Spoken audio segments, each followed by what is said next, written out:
बिस्मिल्लाहिर्रहमानिर्रहीम। Dear students, अस्सलाम वालेकुम। उम्मीद करता हूँ आप सब खैरियत से होंगे। आज हम क्लास 10 साइंस ग्रुप वालों की एक्सरसाइज 2.6 शुरू करने जा रहे हैं। तो यह जो एक्सरसाइज 2.6 है, इसमें हम सिंथेटिक डिवीजन के बारे में पढ़ेंगे। तो बहुत इजी एक्सरसाइज है। एक्सरसाइज शुरू करने से पहले देखें, आपको मैं जर्नल थोड़ा सा समझा देता हूँ कि किस तरह हमने सिंथेटिक डिवीजन करनी है। ये अभी मैंने पोलिनोमियल लिखी हुई है, इस पे x-2 को मैंने डिवाइड करना है। ये एक्सरसाइज का हिस्सा नहीं है, वैसे मैं आपको जर्नल समझा रहा हूँ। पहले देखें क्या करेंगे हम। ये जो पोलिनोमियल आ रही है, इसमें x4 के x³ के जितने कोफिशिएंट्स आ रहे हैं वो कोफिशिएंट्स हम इधर लिख लेंगे। पहले देखें, x4 का कोफिशिएंट हमारे पास 5 आ रहा है। आगे x³ का कोफिशिएंट 1 आ रहा है। आगे देखें, एक्स स्क्वायर वाली टर्म नहीं आ रही है तो उसकी जगह 0 लगा देंगे। जो टर्म मिस होगी तो उसकी जगह हम 0 लगाएंगे। आगे x का कोफिशिएंट -3 आ रहा है और आगे कांस्टेंट टर्म हमारे पास 2 आ रही है।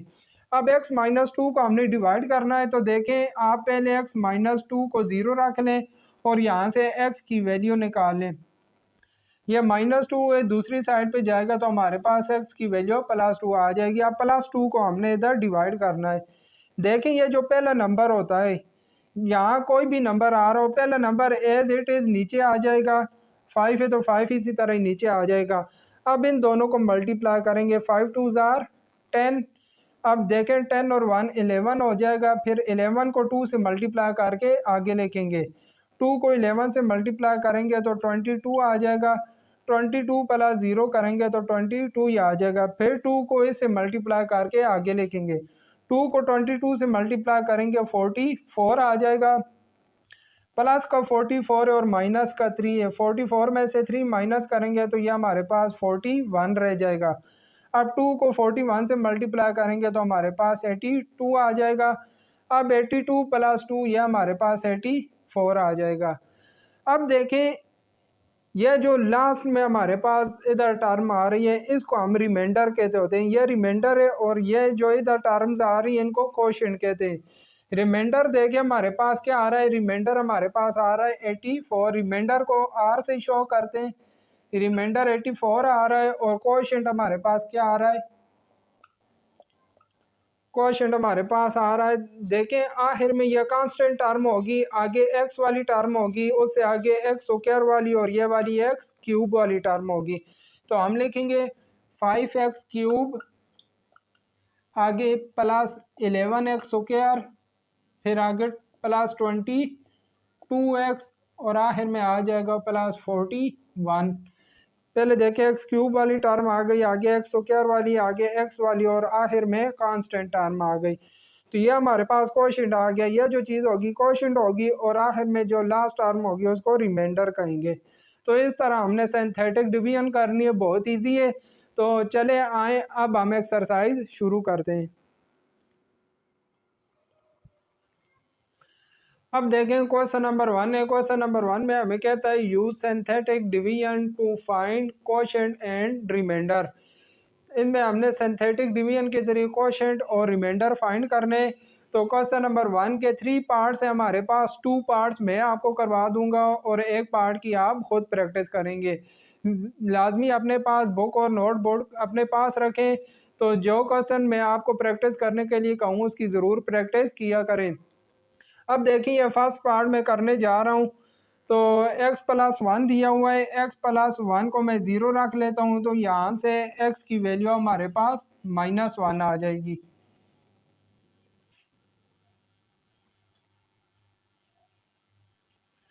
अब जो हमें ये पोलिनोमियल दी हुई है, इसके मैं कोफिशिएंट से लिख लेता हूँ। पहले x स्क्वायर को कोफिशिएंट 1 है, आगे x का 7 है और आगे कांस्टेंट टर्म हमारे पास -1 आ रही है। तो देखें, x की वैल्यू -1 आई है। -1 को मैं डिवाइड करता हूँ। मैंने आपको बताया था कि पहला जो टर्म होगी या पहला नंबर होगा वो एज इट इज़ आ जाएगा, 1 इसी तरह आ जाएगा। फिर इन दोनों को जब मल्टीप्लाई करेंगे, -1 को 1 से मल्टीप्लाई करेंगे तो -1 ही आएगा। अब 7 में से 1 माइनस करेंगे तो हमारे पास 6 बच जाएगा। अब -1 को मैं 6 से मल्टीप्लाई करूँगा तो ये हो जाएगा -6 और ये -1 और -6 हमारे पास -7 हो जाएगा।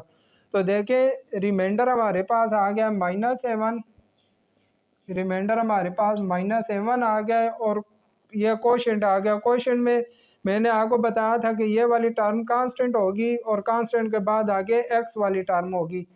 तो ये कोशेंट हमारे पास आ जाएगा x + 6, रिमाइंडर -7 आ गया और कोशेंट x + 6 आ जाएगा। इसी तरह इसको हमने सिंथेटिक डिवीजन के ज़रिए करना है। x + 3 को डिवाइड करना है तो x + 3 को मैं 0 रख लेता हूँ। तो यहाँ से हमारे पास x इक्वल हो जाएगा -3 के। अब देखें मैं इस पॉलिनोमियल के कोफिशिएंट्स लिख लेता हूँ। x³ का कोफिशिएंट 4 आ रहा है। आगे देखें x² वाली टर्म नहीं है तो उसकी जगह हमने 0 लगा देना है। फिर आगे x का कोफिशिएंट -5 आ रहा है और x के बाद कांस्टेंट टर्म होती है 15 आ गई है, कांस्टेंट टर्म +15 आ रही है। अब मैंने -3 को डिवाइड करना है, पहली टर्म इसी तरह ही नीचे आ जाएगी 4। अब -3 को 4 से मल्टीप्लाई करेंगे तो -12 हो जाएगा, -12 + 0 करेंगे तो -12 ही आ जाएगा। अब इन दोनों को मल्टीप्लाई करेंगे, देखें माइनस माइनस प्लस हो जाएगा और 3 को 12 से मल्टीप्लाई करेंगे तो ये हमारे पास 36 आ जाएगा। अब देखें +36 और -5, 36 में से -5 करेंगे तो ये हमारे पास 31 बचेगा। अब मैं -3 को 31 से मल्टीप्लाई करूँगा, माइनस प्लस माइनस आ जाएगी और देखें 3 को 31 से मल्टीप्लाई करूँगा तो ये हमारे पास 93 आ जाएगा। अब 93 में से मैं +15 को निकालता हूँ, ये हमारे पास -78 आ जाएगा। तो देखें अब ये हमारे पास रिमाइंडर आ गया है और ये वाला कोशेंट आ गया है। तो रिमाइंडर हमारे पास कितना आ गया है -78 और कोशेंट आ रहा है Q(x). क्वेश्चन में देखें मैंने आपको बताया है ये आखिर में कांस्टेंट टर्म होगी, उसके बाद इधर x वाली होगी और आगे x² वाली, तो ये आ जाएगा 4x², आगे आ जाएगा -12x और आगे आ जाएगा +31। तो रिमाइंडर और कोशेंट ही हमने फाइंड करने थे। तो ये देखें हमने रिमाइंडर और कोशेंट फाइंड कर लिए। इसका थर्ड पार्ट की आप खुद प्रैक्टिस करें। आगे मैं क्वेश्चन नंबर 2 आपको करवा देता हूँ। करने जा रहे हैं क्वेश्चन नंबर 2 में क्या था, फाइंड वैल्यू ऑफ h। हमने h की वैल्यू फाइंड करनी है। If 3 is the zero of the polynomial 2x³ - 3hx² + 9। अगर 3 इस पोलिनोमियल का ज़ीरो है तो इसका मतलब ये होगा कि अगर हम 3 को इस पोलिनोमियल में डिवाइड करें तो रिमाइंडर हमारे पास 0 आना चाहिए। तो देखिए इस पोलिनोमियल के मैं कोफिशिएंट्स लिख लेता हूँ। पहले x³ का कोफिशिएंट 2 आ रहा है, आगे देखिए x² का कोफिशिएंट -3h आ गया। x² के बाद x वाली टर्म नहीं है तो उसकी जगह हम 0 लगा देंगे और x के बाद कांस्टेंट टर्म आती है 9, तो ये हमारे पास 9 आ गया। अब 3 को हमने डिवाइड करना है, मैं 3 को डिवाइड कर देता हूँ।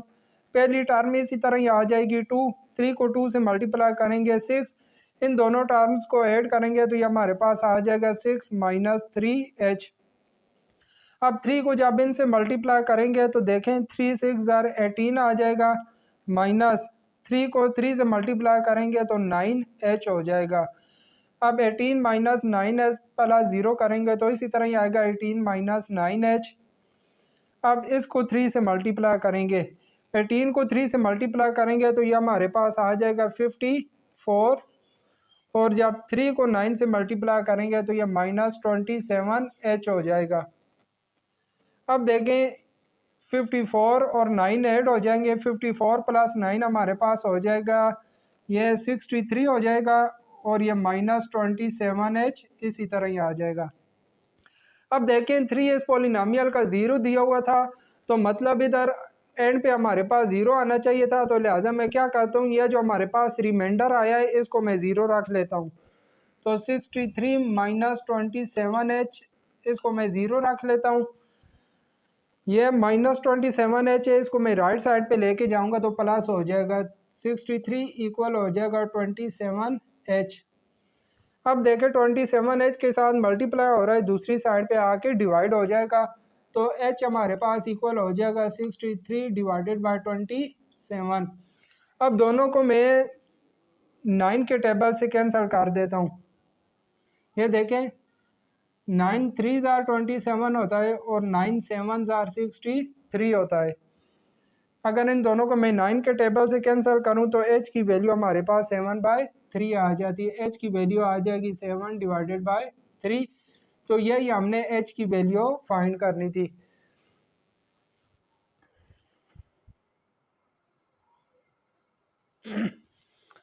अब देखिए क्वेश्चन नंबर 2 का सेकंड पार्ट और थर्ड पार्ट में करने जा रहा हूँ। सेकंड पार्ट में देखिए हमें ये वाली पॉलिनॉमियल दी हुई है, 1 इसका 0 है। तो इसके पहले मैं कोफिशिएंट्स लिख लेता हूँ। देखें एक्स क्यूब का कोफिशिएंट 1 आ रहा है, एक्स क्यूब के बाद एक्स स्क्वायर वाली टर्म है, इसका कोफिशिएंट -2h आ रहा है, और आगे एक्स स्क्वायर के बाद एक्स वाली टर्म हमारे पास नहीं है तो उसकी जगह 0 लगा देंगे, और आखिर में कांस्टेंट टर्म 11 आ गई। अब 1 को हमने डिवाइड करना है, पहली टर्म इसी तरह आ जाएगी, 1 इसी तरह आ जाएगा, 1 से 1 को मल्टीप्लाई करेंगे तो 1 ही आएगा। अब देखें ये 1 - 2h इसी तरह ही आएगा, 1 - 2h। अब 1 - 2h से जब मैं 1 को मल्टीप्लाई करूंगा तो 1 - 2h ही आ जाएगा। देखिए 1 - 2h प्लस 0 करेंगे तो तब भी 1 - 2h ही आ जाएगा।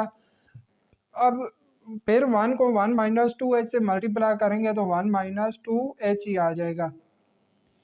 अब देखिए यह +1 और 11 ये दोनों ऐड होके तो 12 हो जाएंगे, और यह साथ -2h इसी तरह ही आएगा। अब देखें हमने कहा हुआ है कि 1 is the zero of polynomial, 1 इस पोलिनोमियल का ज़ीरो है या इसका रूट है, तो लास्ट में रिमाइंडर हमारे पास 0 आना चाहिए। तो देखें ये जो हमारे पास अब रिमाइंडर आया है इसको मैं 0 रख लेता हूँ, तो यह हो जाएगा 12 - 2h = 0। अब देखें 12 इसी तरह है, ये -2h है, इसको मैं राइट साइड पे लेके जाऊंगा तो प्लस का 2h हो जाएगा। अब देखें 2h के साथ मल्टीप्लाई हो रहा है, दूसरी साइड पे आके डिवाइड हो जाएगा, तो h की वैल्यू हमारे पास हो जाएगी 12/2। इन दोनों को कैंसिल करेंगे, 2 1 ज़ार 2, 2 6 ज़ार 12, तो यहाँ से h की वैल्यू हमारे पास 6 आ गई। यही हमने h की वैल्यू फाइंड करनी थी। अब थर्ड पार्ट है, थर्ड पार्ट में ये पॉलिनोमियल दी हुई है, यहाँ से मैं कोफिशिएंट्स लिख लेता हूँ। पहले एक्स क्यूब का कोफिशिएंट 2 आ रहा है, आगे देखें एक्स स्क्वायर वाली टर्म नहीं है तो उसकी जगह हम 0 लगा देंगे, और एक्स का कोफिशिएंट 5h और कांस्टेंट टर्म -23 आ गई। अब -1 को हमने डिवाइड करना है, 2 इसी तरह ही नीचे आ जाएगा, -1 को 2 से मल्टीप्लाई करेंगे तो -2 + 0 -2 ही आ जाएगा। फिर -1 को -2 से मल्टीप्लाई करेंगे तो माइनस माइनस प्लस हो जाएगा, और 1 2 ज़ार 2 ही होगा। अब इन दोनों को ऐड करेंगे तो ये हमारे पास 2 + 5h हो जाएगा। अब -1 को मैं इस टर्म से मल्टीप्लाई करूँगा, -1 को 2 से करूँगा तो -2 हो जाएगा, और -1 को मैं अगली टर्म से मल्टीप्लाई करूँगा तो -5h आ जाएगा। अब देखें ये दोनों टर्म्स माइनस की हैं, -23 और -2, यह -25 हो गया, और यह -5h। अब जो हमारे पास रिमाइंडर आ रहा है इसको मैं 0 रख लेता हूँ, -25 और -5h = 0। यहाँ से देखें -25 को अगर मैं दूसरी साइड पे लेके जाता हूँ तो -5h इक्वल हो जाएगा, ये माइनस का 25 है, दूसरी साइड पे जाके प्लस का हो जाएगा।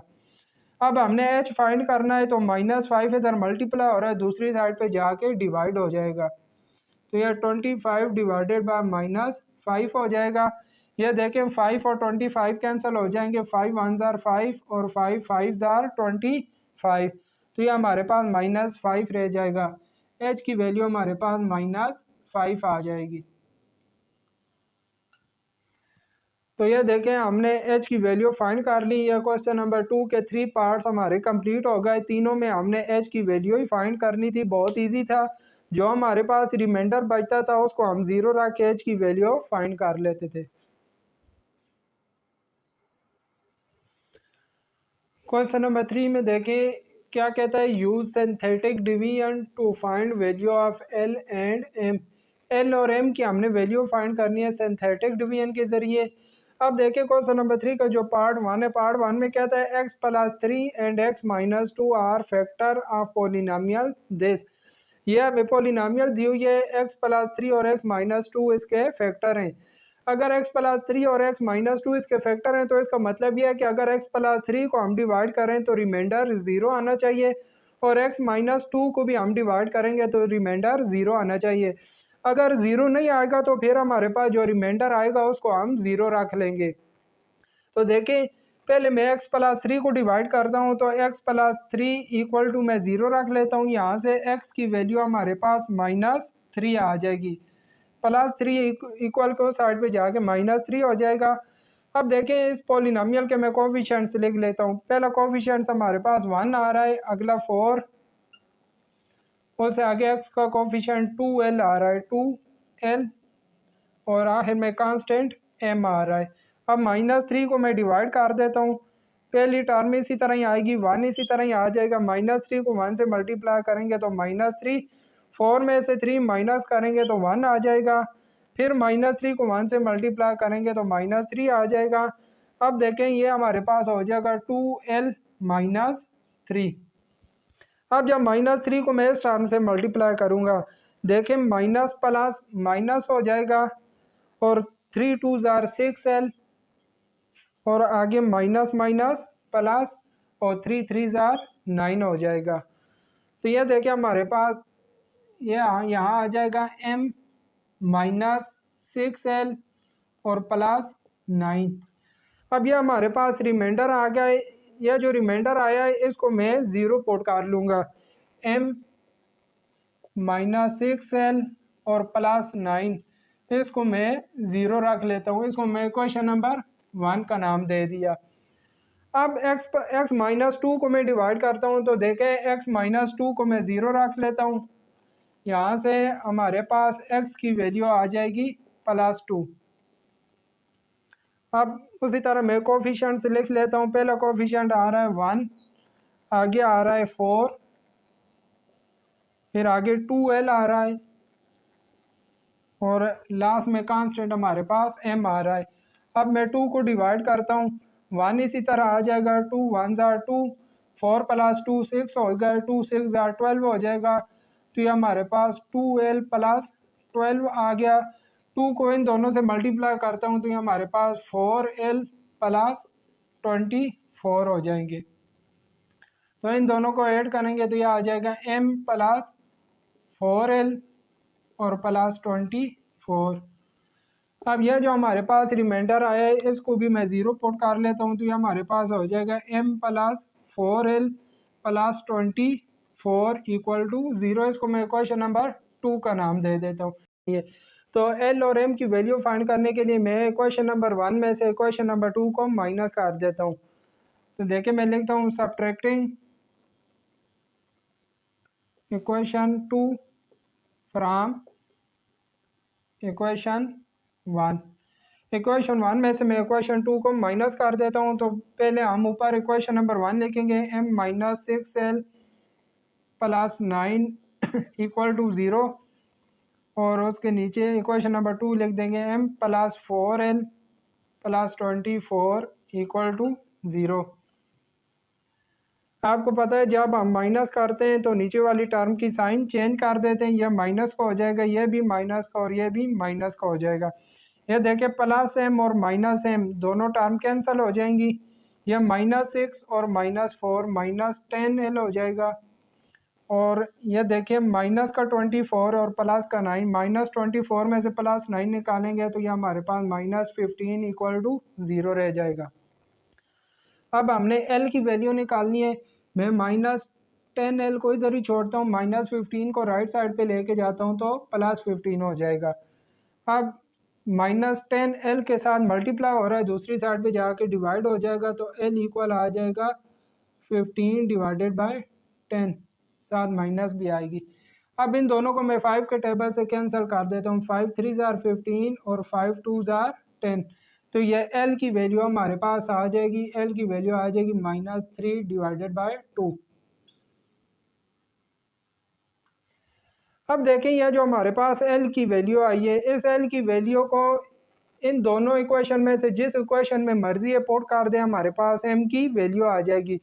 तो देखिए मैं l की वैल्यू को इक्वेशन नंबर 1 में पुट कर देता हूँ put value of m in equation 1। m की वैल्यू को मैं इक्वेशन नंबर 1 में पुट l की वैल्यू को मैं इक्वेशन नंबर 1 में पुट कर देता हूँ, तो हमारे पास आ जाएगा m -6 और l की जगह -3/2 आ जाएगा प्लस 9 = 0। अब देखें 2 1s are 2 और 2 3s are 6, इन दोनों को मैंने कैंसिल कर दिया तो ये m और देखें माइनस माइनस प्लस हो जाएगा और 3 3s are 9 और यह भी प्लस 9 = 0। अब m 9 और 9 प्लस 18 हो जाएंगे =0। प्लस 18 इक्वल के राइट साइड पे लेके जाएंगे तो -18 हो जाएगा, तो m की वैल्यू हमारे पास -18 आ जाएगी। ये देखें l की वैल्यू हमारे पास -3/2 आ गई और m की वैल्यू -18 आ गई। तो यही हमने l और m की वैल्यूज फाइंड करनी थी।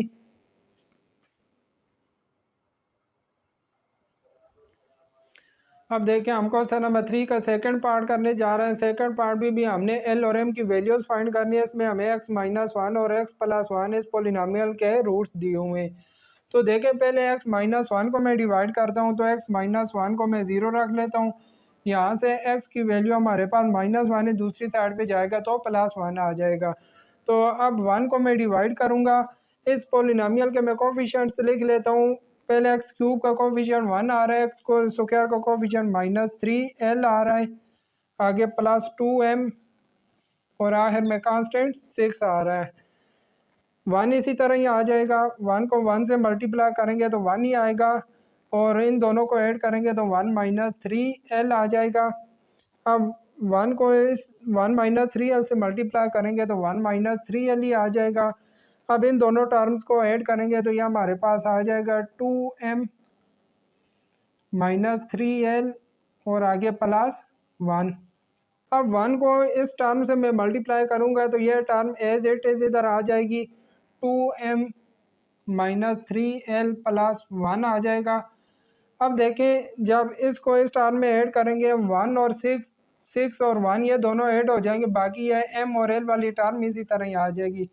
2m - 3l + 6 + 1 7 हो जाएगा। अब ये हमारे पास रिमाइंडर आ गया है, रिमाइंडर को मैं 0 रख लेता हूँ।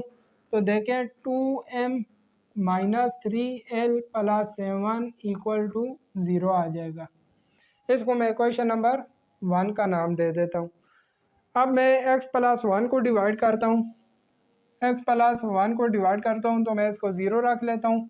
यहाँ से x की वैल्यू हमारे पास -1 आ जाएगी, +1 है दूसरी साइड पे जाके -1 हो जाएगा।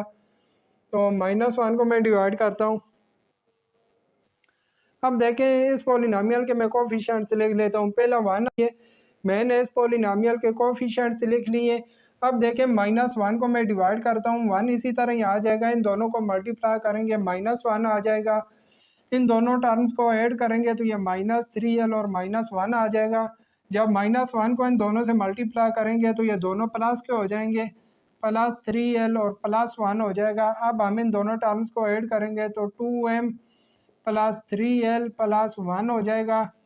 फिर -1 को इनसे मल्टीप्लाई करके इधर लिखेंगे तो ये तमाम टर्म्स माइनस की हो जाएंगे, -2m - 3l और -1।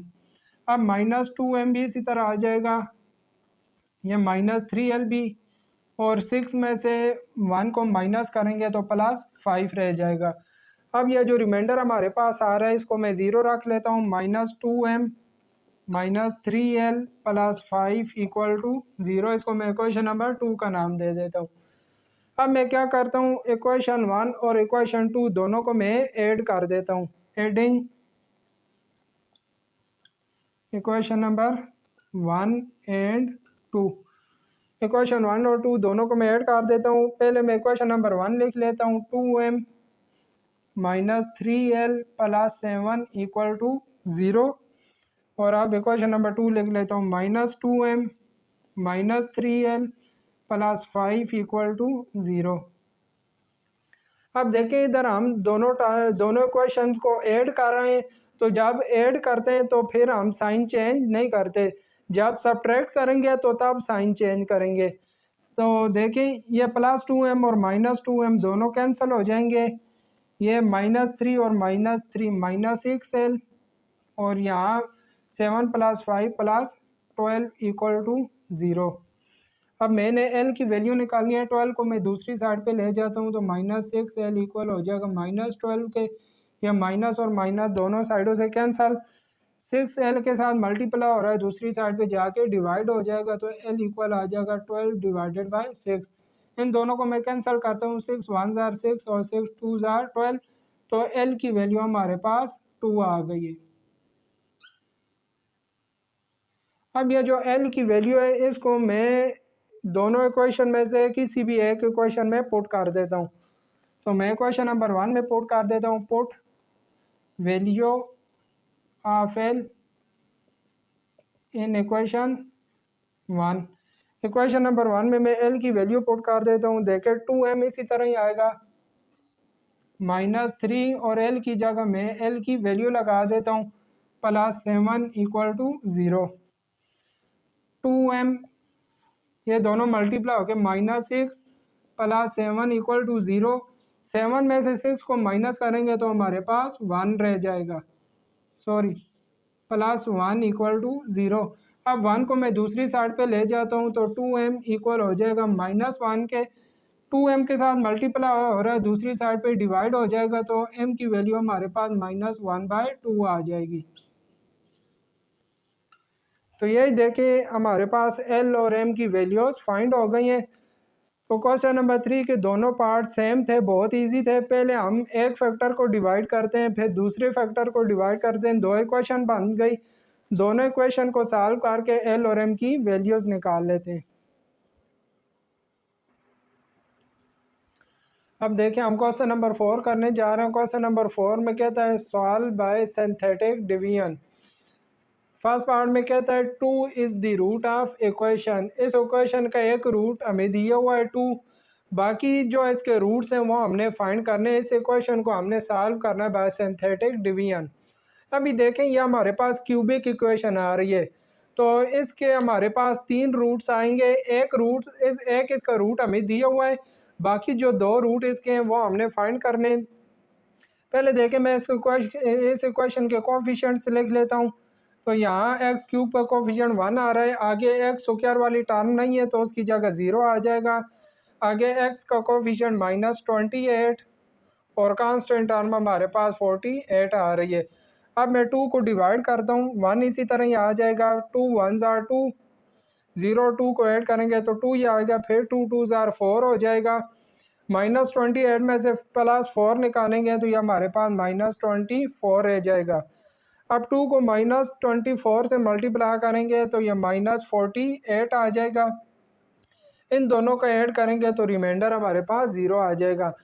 अब देखें यह कांस्टेंट टर्म आएगी, ये एक्स वाली टर्म और ये एक्स स्क्वायर वाली टर्म, तो ये हमारे पास हो जाएगा एक्स स्क्वायर + 2x -24 = 0। अब देखिए हमारे पास क्वाड्रेटिक इक्वेशन बन गई है। तो आपको पता है क्वाड्रेटिक इक्वेशन को हम किसी भी तरीके से सॉल्व कर सकते हैं, फैक्टराइजेशन मेथड, क्वाड्रेटिक फार्मूला या कंप्लीटिंग स्क्वायर।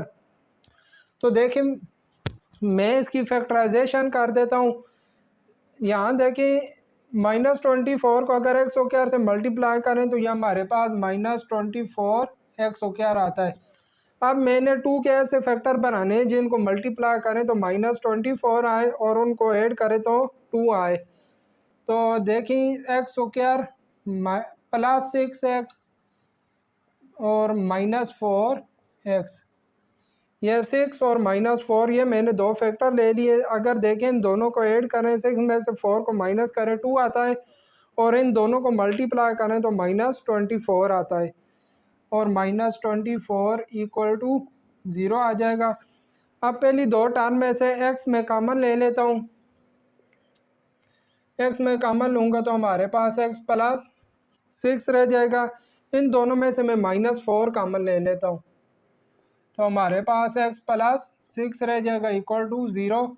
अब x + 6 में कॉमन ले लेता हूँ तो x - 4 रह जाएगा = 0।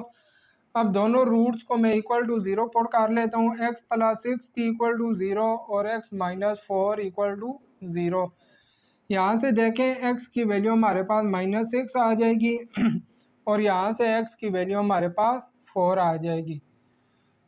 तो इस इक्वेशन के जो हमारे पास 3 रूट्स थे वो फाइंड हो गए। यह हमारे पास एक रूट ये आ रहा था 2, दूसरा रूट हमारे पास 4 आ गया और तीसरा रूट -6। तो यह हमने इस इक्वेशन को सॉल्व किया तो यह हमारे पास इसका आंसर आ गया है। अब देखें हम सेकंड पार्ट करने जा रहे हैं। सेकंड पार्ट में ये 3 हमें एक रूट दिया हुआ है इस इक्वेशन का, बाकी 2 रूट्स हमने फाइंड करने हैं। तो देखें मैं कोफिशिएंट्स लिख लेता हूँ। 2 आ जाएगा -3, आगे -11 और 6। अब मैं 3 को डिवाइड करता हूँ, पहले 2 इसी तरह ही आ जाएगा, फिर 3 2 ज़ार 6। अब देखिए +6 में से -3 निकालेंगे तो 3 आ जाएगा, फिर 3 3 ज़ार 9, -11 और +9 है, -11 में से +9 निकालें -2 रह जाएगा। अब 3 को -2 से मल्टीप्लाई करेंगे तो -6 आ जाएगा, +6 और -6 हमारे पास 0 रिमाइंडर आ जाएगा। अब देखिए ये हमारे पास क्वाड्रेटिक इक्वेशन बन जाएगी। आपको पता है ये कांस्टेंट टर्म होती है, इससे आगे x वाली और आगे x स्क्वायर वाली, तो ये हमारे पास आ जाएगा 2x स्क्वायर प्लस 3x और -2 इक्वल टू 0। अब ये हमारे पास क्वाड्रेटिक इक्वेशन बन गई है। इसको अब मैं सॉल्व कर लेता हूँ। 2x square plus 3x -2 equal to 0 आ रहा है। देखें -2 को मैं +2 से मल्टीप्लाई करूँ तो ये हमारे पास -4 आता है। अब यहाँ मैं 3 के ऐसे फैक्टर बनाऊंगा जिनको मल्टीप्लाई करें तो -4 आए, अगर उनको इकट्ठा करें तो 3 आए। तो देखिए ये हमारे पास +4 और -1 2 फैक्टर बन जाएंगे। अगर -1 को 4 से मल्टीप्लाई करें तो -4 आता है और 4 में से 1 निकालें तो 3 रह जाता है। तो 2x स्क्वायर इसी तरह ही आएगा, +4x -1x और -2 इक्वल टू 0। अब इन दोनों में से 2x मैं कॉमन ले लेता हूँ। 2x कॉमन लूँगा तो यहाँ x रह जाएगा +2 और अगले दोनों में से -1 में कॉमन ले लेता हूँ तो हमारे पास x +2 रह जाएगा इक्वल टू 0। अब x +2 में कॉमन ले लेता हूँ तो हमारे पास 2x -1 रह जाएगा इक्वल टू 0। अब दोनों को मैं 0 पुट कर देता हूँ, x +2 इक्वल टू 0 और 2x -1 इक्वल टू 0। यहाँ से देखें x की वैल्यू हमारे पास -2 आ जाएगी और 2x इक्वल हो जाएगा -1 है दूसरी साइड पे जाके +1 और x इक्वल हो जाएगा 1/2 के। तो ये देखें हमने इस इक्वेशन को सॉल्व कर लिया।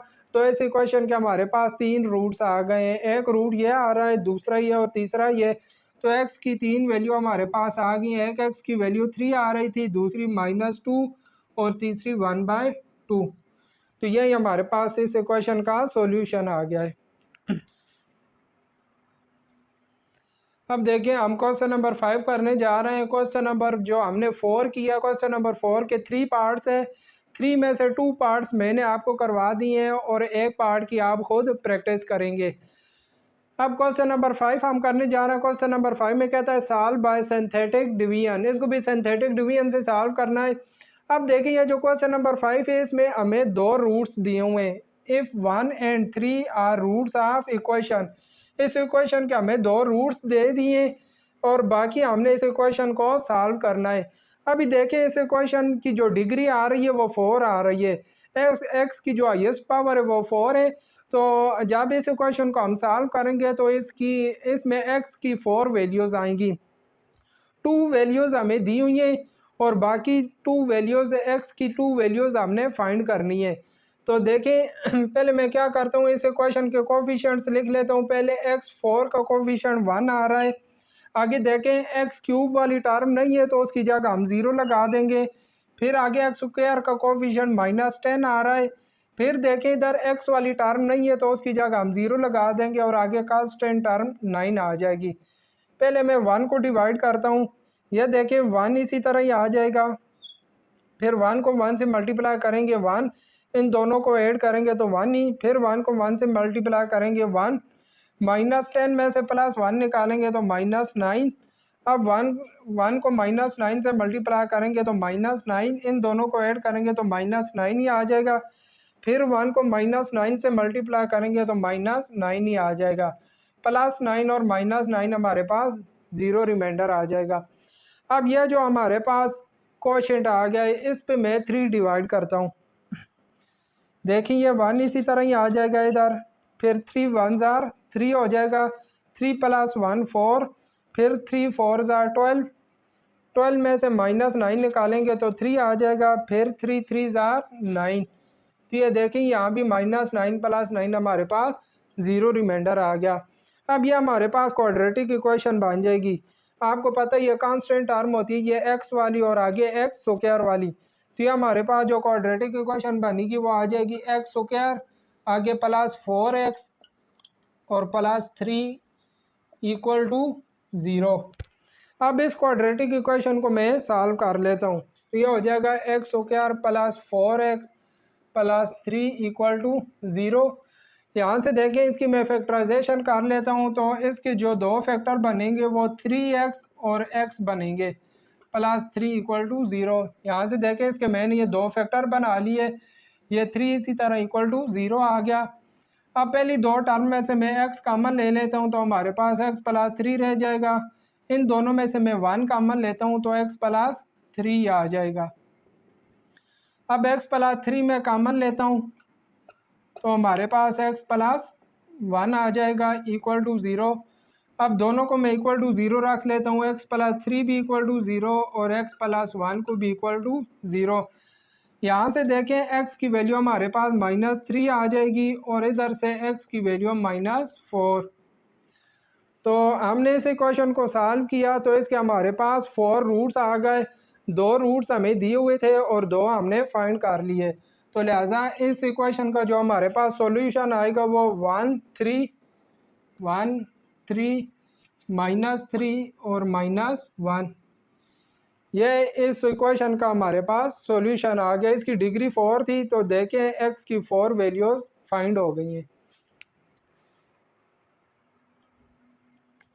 अब देखें क्वेश्चन नंबर 5 का सेकंड पार्ट है। सेकंड पार्ट में हमें 3 और -4 ये दो रूट्स दिए हुए हैं, हमने इस इक्वेशन को सॉल्व करके इसके बाकी रूट्स फाइंड करने। तो देखें पहले इस इक्वेशन के मैं कोफिशिएंट्स लिख लेता हूँ। 1 आ जाएगा, 2 -13 -14 और 24।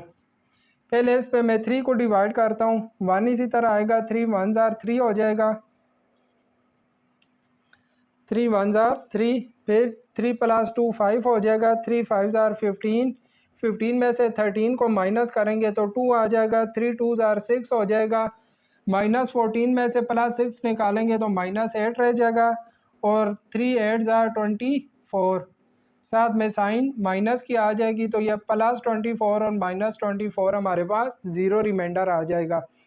अब मैं -4 को डिवाइड करता हूँ, 1 इसी तरह ही आ जाएगा। यह देखें -4 को 1 से मल्टीप्लाई करेंगे तो -4, 5 में से 4 माइनस करेंगे तो 1।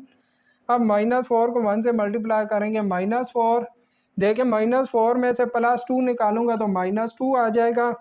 अब माइनस माइनस प्लस और 4 2s are 8। अब देखिए ये -8 और +8 हमारे पास रिमाइंडर 0 आ जाएगा और ये हमारे पास क्वाड्रेटिक इक्वेशन बन जाएगी। पहली टर्म x स्क्वायर आ जाएगी, आगे x और -2, ये हमारे पास आ जाएगा x स्क्वायर +x -2 = 0।